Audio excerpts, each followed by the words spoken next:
Ito yung isang bagay na inutos ng Diyos upang tayo po ay magkaroon ng buhay na walang hanggan.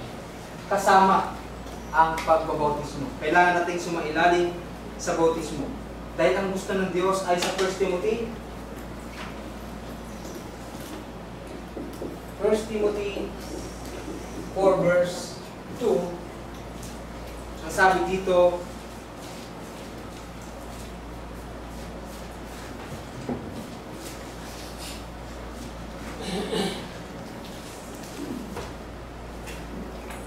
ng 1 Timothy, na siyang may ibig na ang lahat ng mga tao ay mga ligtas at makaalam ng katotohanan. Itong kaligtasan na ito, libre po ito. Walang bayad. Kung sa panahon natin ngayon, lahat mahal na. Lahat nagmamahal. Sana all lahat nagmamahal. Joke lang po kasi iba natutulog na. Gusto ko lang silang gisingin. Kasi baka mamaya, malayo pala yung narating nila, nakarating na ng Clara. Doon na sumumba. Joke lang po. So, salvation, yung salvation na inihahain sa atin ng Diyos na nakalagay sa 6:23 ng Romans, ang sabi dito, walang bayad ang salvation na ito. 6:23, sapagkat ang kabayaran ng kasalanan ay kamatayan, datapwat ang kaloob na walang bayad ng Diyos ay buhay na walang hanggan kay Kristo Jesus na Panginoon natin. So walang bayad ito. Romans 6:23. Walang bayad yung salvation na binibigay at inihahain sa atin ng Diyos. Bakit hindi pa natin sagapin? Bakit hindi pa natin i-grab? Sayang yung pagkakataon. Hindi natin alam kung mabubuhay tayo sa kinabukasan, sa sunod ng mga linggo, sa sunod ng buwan, sa sunod ng taon. Dahil yung buhay, hindi po natin hawak. Ang Diyos lamang ang may hawak ng ating mga buhay. Anytime, pwede niya pong kunin yung ating mga buhay. Sana, sa panawagan na ito ng Diyos, tanggapin natin yung salvation, yung bautismo. Kailangan natin manampalataya upang tayo maligtas. Dahil meron ng mga naging halimbawa na hindi sumampalataya sa Diyos, yung mga pinangaralan ni Noe, yung una pa lamang, na hindi sumampalataya, hindi nakinig sa salita ng Diyos, sila yung mga hindi naligtas. Kung ihalin tulad natin sa panahon natin ngayon, yung hindi naniniwala sa Biblia, yung hindi sumunod sa utos ng Diyos, siya rin yung hindi maliligtas. Kahit sino naman isang magulang na inutusan mo yung isang anak at hindi sumunod, maiinis din naman. Kung kumbaga parang hindi siya magandang anak, hindi siya maayos na anak. So sinasabi natin ang bagay na ito, hindi po para sa sarili natin o para sa sarili namin. Para sa mga taong hindi sumasampalataya at hindi naniniwala sa Diyos. Bakit namin sinasabi ito? Sinusunod namin yung sinabi ng Diyos na ipangaral yung salita, iligtas ninyo ang lahat ng mga tao, iligtas ninyo ang kaluluwa. Yan yung isang bagay na dapat namin gawin. Kahit na halos wala na kaming oras, pumapasok ako sa trabaho around 6 AM, umuwi ako ng halos 9 PM. So sa paggawa ng paksa, halos hindi ko na to maharap. Pero dahil nga isa ito sa tinanggap namin sa Diyos, walang pumilit sa amin. Ito yung isang mabigat na tungkulin ng tinanggap namin sa Diyos na hindi namin pwedeng iniwan. Sana yung ilang mga classmate ko, muli kong sabihin, sana sa pagtayo sa sunod na sumabit ang unang linggo ng buwan, sana isang ibang mukha naman yung ating makita, ating makita sa harapan. At umaasa ako, naniniwala ako na mangyayari yung bagay niya. So, sabi ng Apostol Pablo kasi, sa lahat ng mga mangangaral, sa kapanahunan at sa di kapanahunan, mangaral ka. Maging anong sitwasyon mo sa buhay, busy ka, hindi ka busy, mangaral ka. Bakit?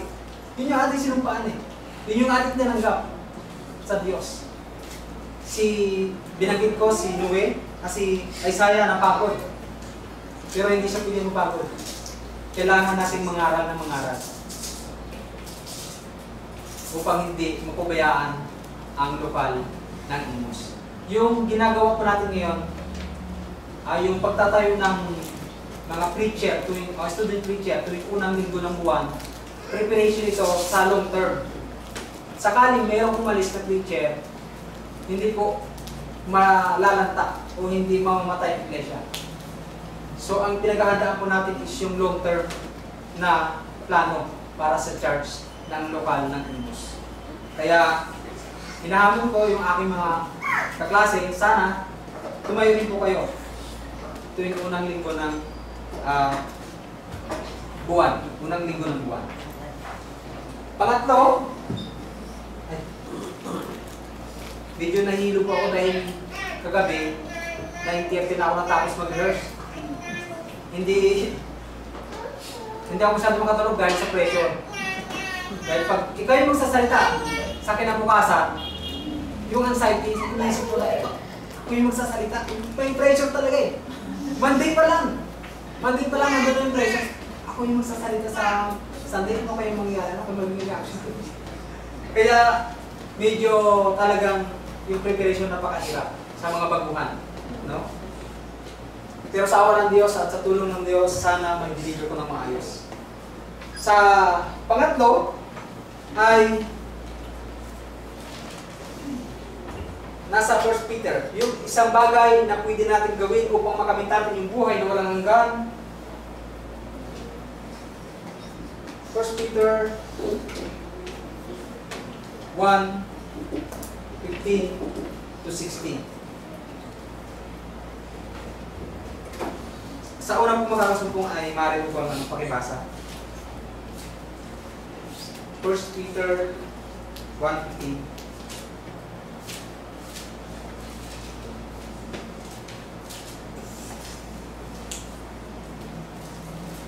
Ayan. Ako na lang po. Ngunit siya magbanal ang sa inyong tumawag ay mga pagkabanal naman kayo sa lahat ng paraan ng pamumuhay. Ang sabi ng banal na kasulatan, kung ikaw ay banal, sa Revelation 22:11, hindi na makita. Revelation 22:11, dahil ang tumawag sa atin ay banal, mga pagkabanal lang tayo. Kahit pilitin mo maging araw-araw maging mabuti, pilitin natin maging mabuti araw-araw, kung hindi talaga may iwasan na yung tukso nandyan. Yung katrabaho mo na nakakainis, gusto mo magpakatuloy, pinipilit mo na magpakatuloy. Dahil gusto mo maging kaaya-aya sa Diyos araw-araw. Pero yung tukso nandyan eh. Gusto mo magpakatuloy, yung katrabaho mo na nakakainis, maiinis ka rin, matutukso ka talaga. Kahit na ayaw mo yung mainis. So, pilitin natin to. Kasabi dito, mga pagkabanal tayo. Kasabi ng Revelation 22:11. Maganda po yung nakasulat dito eh. 22:11.